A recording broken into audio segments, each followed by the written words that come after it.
황금손 TV 출발! 시청자 여러분, 안녕하십니까?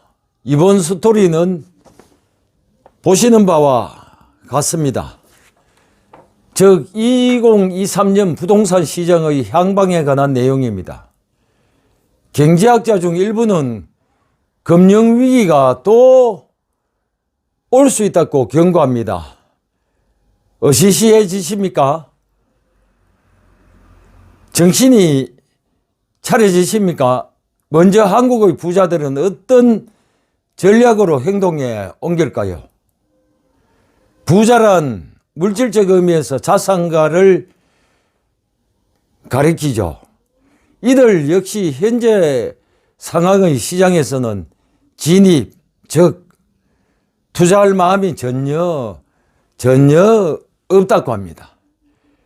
이들은 투자 경험과 정보를 취합해서 바닥권임을 확인 후에 빠르게는 바닥권 진입 10% 정도에서부터 매입에 나설 계획이라고 한답니다. 중장기적으로는 10% 정도의 손실은 감소한다는 공격적 투자이죠.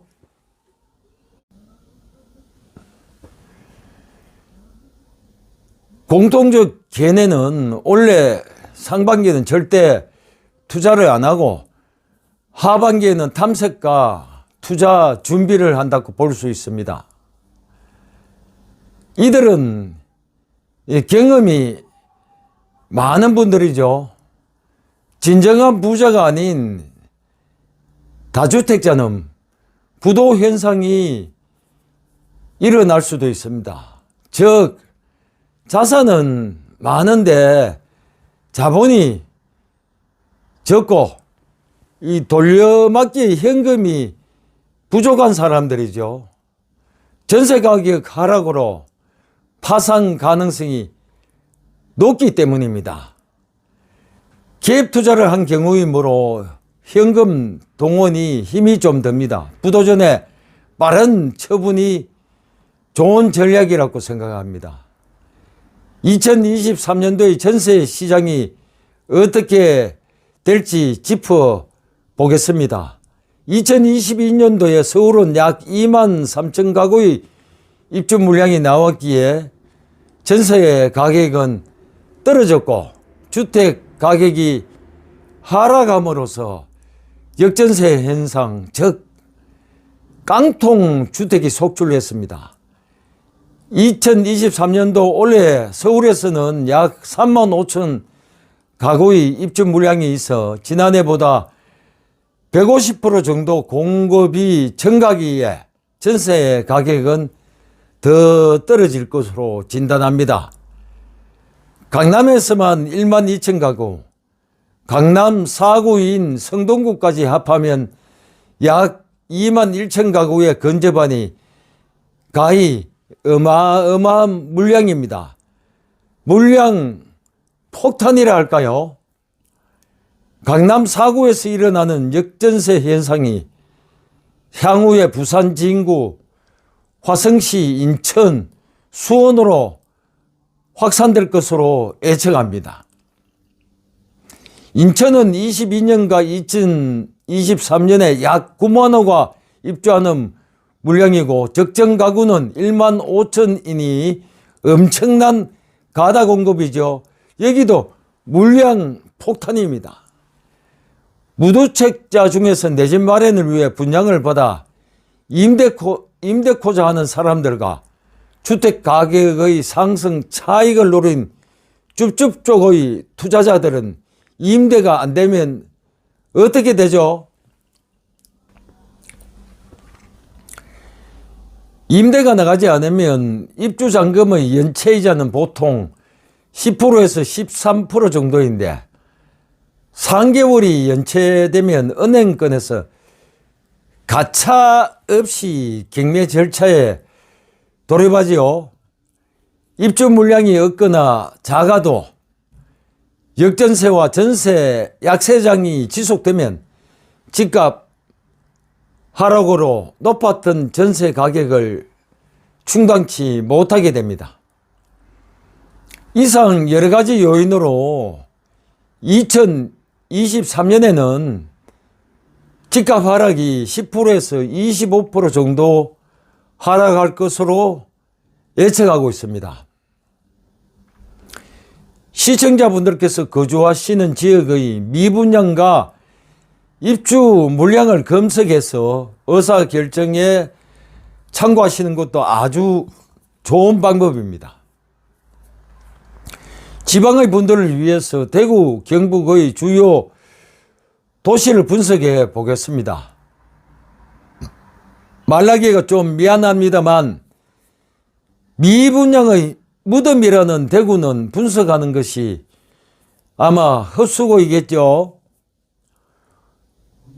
포항시는 미분양 물량이 약 4,500가구에 입주 물량은 2023년도에 3,400가구, 3,300가구, 2024년에 약 1만 1,300가구, 25년에 약 3,500가구이니 매도 가격과 임대 가격은 하락할 것이 뻔하겠습니다. 인근 경주시는 입주 물량이 약 1,400가구 정도이네요.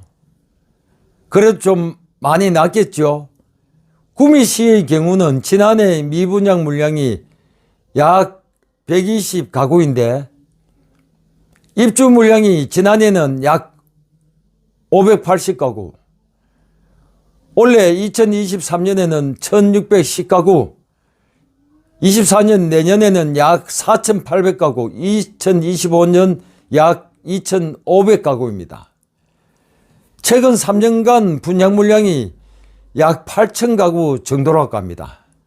현재 분양금 프리미엄은 없는 것으로 파악되며 향후 사업 승인 예정이 약 4000가구 정도이니 공급 과잉이 확실해집니다. 지금까지는 분양과 프리미엄으로 돈 벌기가 잘 진행되어 왔지만요. 농산물인 배추, 양파 등도 공급 과잉이 되면 화가 나서 밭대기를 갈아 엎어버리죠. 왜냐하면 똥값이기 때문입니다.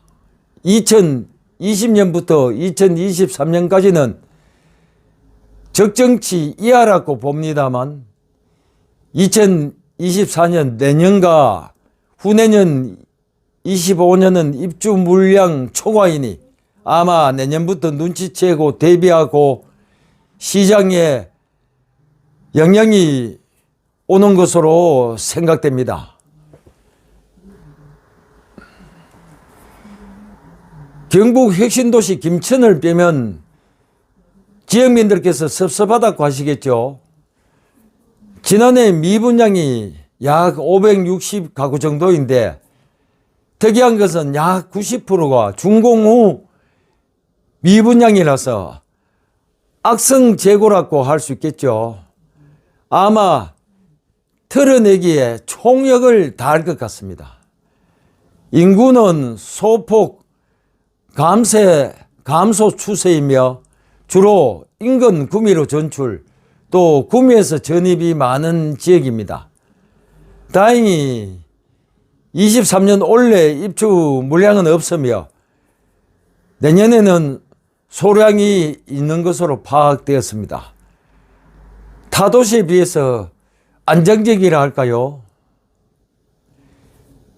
이렇게 혼란한 시기에 앞서간 빚 투자자와 연끌한 젊은 사람들을 보고 자극받은 2030 세대가 임차 물건을 구하기에 매우 힘들어할 것 같습니다.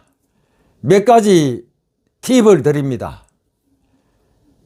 검색해 보시면서 매매 가격의 70%가 넘는 전세는 아예 계약을 하시면 안 됩니다.